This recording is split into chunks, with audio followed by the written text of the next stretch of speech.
Hello বন্ধুরা, ডিসেম্বরের ২৭ তারিখে আমি শিলিগুড়ি থেকে কলকাতা ফিরছিলাম। আর সেই দিন কোনো ট্রেনের টিকিট ছিল না, আর ফ্লাইটের টিকিট ছিল আকাশ ছোঁয়া দাম। অবশেষে ভাবলাম আমি শিলিগুড়ি থেকে কলকাতা ফিরবো ভলভো বাসে, একটু সুপার ডিলাক্স বাসে। কিন্তু আমার এই বাসের এতটা আরামদায়ক হবে আমি কখনোই ভাবতে পারিনি।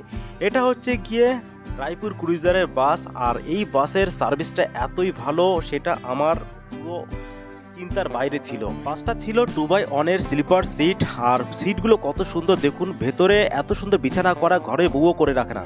সেই সঙ্গে ট্রাভেলের সঙ্গে রাতে হাই স্পিড বাসের ১০০ থেকে ১২০ কিলোমিটার স্পিডে রাতের রাজা ঈগল পাখির মতো ছুট, এই ট্রাভেলটা মজা নিতে পারবেন।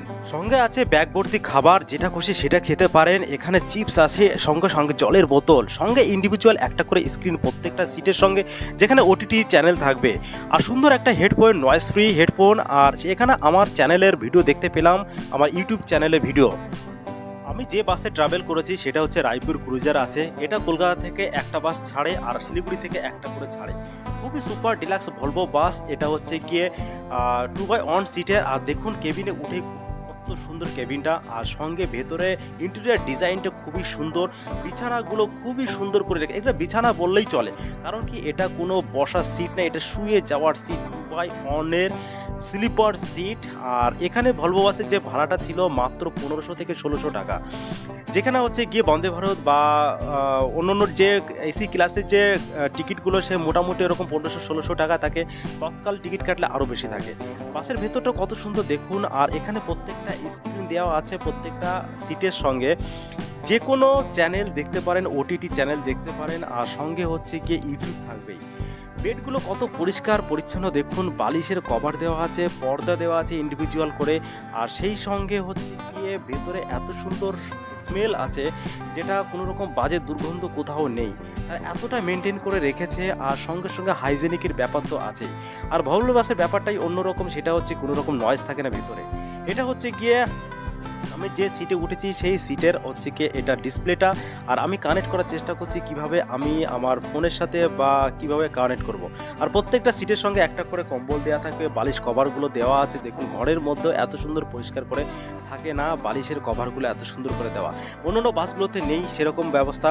এটা হচ্ছে কি ফোনের চার্জারও এখানে ব্যবস্থা আছে, সঙ্গে একটা করে হেডফোন। আর হেডফোনগুলো মোটামুটি কান ফান ব্যথা হয় না, আমাদের ফোনগুলো কানে দিলেই ব্যথা হয়।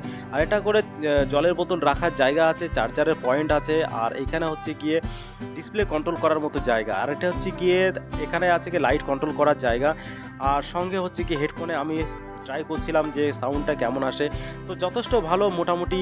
এখানে কোনো রকমভাবে বাজে বাইরের থেকে কোনো রকম আওয়াজ আসছে না, তার জন্য আরও বেশি হেডফোনে ক্লিয়ার আওয়াজটা শোনা যাচ্ছিল। আর এইটা হচ্ছে গিয়ে ডিসপ্লে কন্ট্রোলার, এখান থেকে টিভিটা আমি কন্ট্রোল করতে পারি। আর সেখান থেকে হচ্ছে গিয়ে চেষ্টা করছিলাম আমি কীভাবে চ্যানেলগুলো নিয়ে আসবো।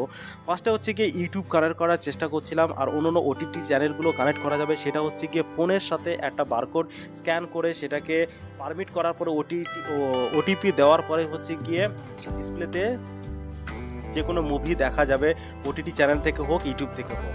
আর ফোনের ওয়াইফাই ওখানে কানেক্ট করার কোনো দরকারই পড়ে না, কারণ বাসের মধ্যে ওয়াইফাই আছে, আর সেই ওয়াইফাই থেকেই হচ্ছে গিয়ে এটা টিভিটা চলছে। আর টিভিটা চলার সঙ্গে সঙ্গে এরা তারপর পরে আমাকে দিয়ে গেল খাবার, শুধু আমাকে না সবাইকে, সুন্দর একটা ব্যাগ। আর ব্যাগের মধ্যে আছে অনেক রকম খাবার, সেটা দেখানোর চেষ্টা করছি কি কি খাবার আছে ব্যাগের মধ্যে। বিশেষত বিস্কিট ফিস্কিট এগুলোই থাকবে হয়তো, দেখি কি আছে। হ্যাঁ, ছোট্ট একটা ৫০০ ml জলের বোতল, কেকের প্যাকেট, একটা বিস্কিটের প্যাকেট, একটা হচ্ছে গিয়ে লিচুর জুস আছে, আর কি কি আছে দেখতে হবে। মোটামুটি বেশ কিছু খাবার থাকে এখানে। আর যেহেতু কিছুক্ষণ পরে ডিনার করাবে, তার জন্য এই মোটামুটি একটা স্ন্যাক্স মতো খাবার দেওয়া। আর যাক, টিভিটা আমি কানেক্ট করতে পারলাম, আর টিভিটা দেখতে দেখতে মোটামুটি ভালোই লাগছিল। আর সঙ্গে বাইরের দৃশ্যটা দেখার চেষ্টা করছিলাম, কারণ বাসের স্পিড মোটামুটি ১০০ থেকে ১১০, ১২০ কখনো উঠে যাচ্ছে। রাস্তা যথেষ্ট ভালো, তার জন্য মানে এতটা এনজয় হচ্ছিল। আমি জানলা থেকে দেখার পরে মনে হলো আমি একটু কেবিনে যাই, কেবিনে গিয়ে একটু বসলাম, আর দেখছি মানে এত সুন্দর রাস্তা, তার সঙ্গে এত হাই স্পিডে বাসগুলো যাচ্ছে, আর কোনো ঝাঁকুনি নেই, নয়েজ নেই, কিচ্ছু নেই। এত সুন্দর জার্নি, যেটা হচ্ছে কি ট্রেনে গেলে এত পাওয়া যায় না, কারণ ট্রেনে একটা সুবিধা থাকে যে টয়লেট থাকে। আর এটা হচ্ছে কি আমি আমার ব্লগটা চালিয়েছি এখানে, আগে যে ট্রাভেলটা করেছিলাম যেটা গ্যাংটকের ট্রাভেলটা ছিল, সে গ্যাংটকে গেছিলাম, যেখানে সিকিমের যে বরফ ছিল নাথুলা পাস, সেখানে গেছিলাম। তারপর আর একটা ব্লগ চালিয়েছিলাম যেটা হচ্ছে কি কলকাতা থেকে শিলিগুড়ি যাচ্ছিলাম মডার্ন ট্রাভেলসে বাসে, যে বাসের টয়লেট আছে, খুবই ভালো বাস ওটাও। 3 ঘন্টা চলার পরে এসে ডালখোলা এসে দাঁড়ালো। এখানে সমস্ত যে ভলভো বাসগুলো, সব বাস এখানে এসে দাঁড়ায়, আর এখানে হচ্ছে কি ডিনারগুলো করায়।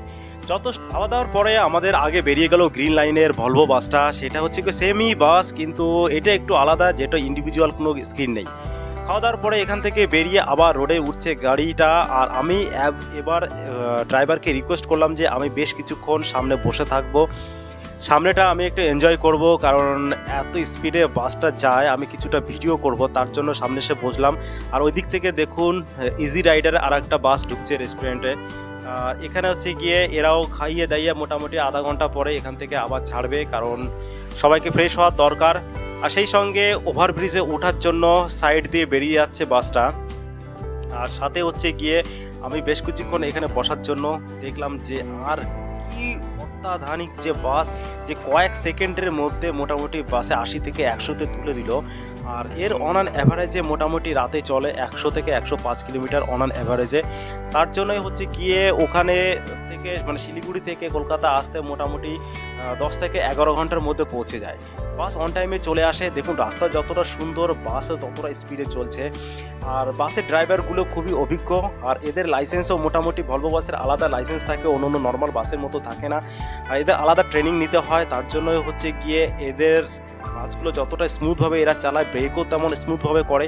আর রাতের রাজা এরা, যে কোনো গাড়িকে টক্কর দিতে এরা রাজি আছে, কোনো গাড়ি এদের আগে যেতে পারে না, এত স্পিডে এরা চালায় রাত্রেবেলা। আর যেমন কন্ট্রোল ক্ষমতা, তেমন হচ্ছে গিয়ে বাসের তেমনি স্পিড তোলার ক্ষমতা, সমস্ত কিছু ভলভো বাসের মোটামুটি এই জিনিসগুলো থাকে। আর চলুন, আমার ভিডিওটা পরে আর একটা ভিডিও আপলোড করবো এই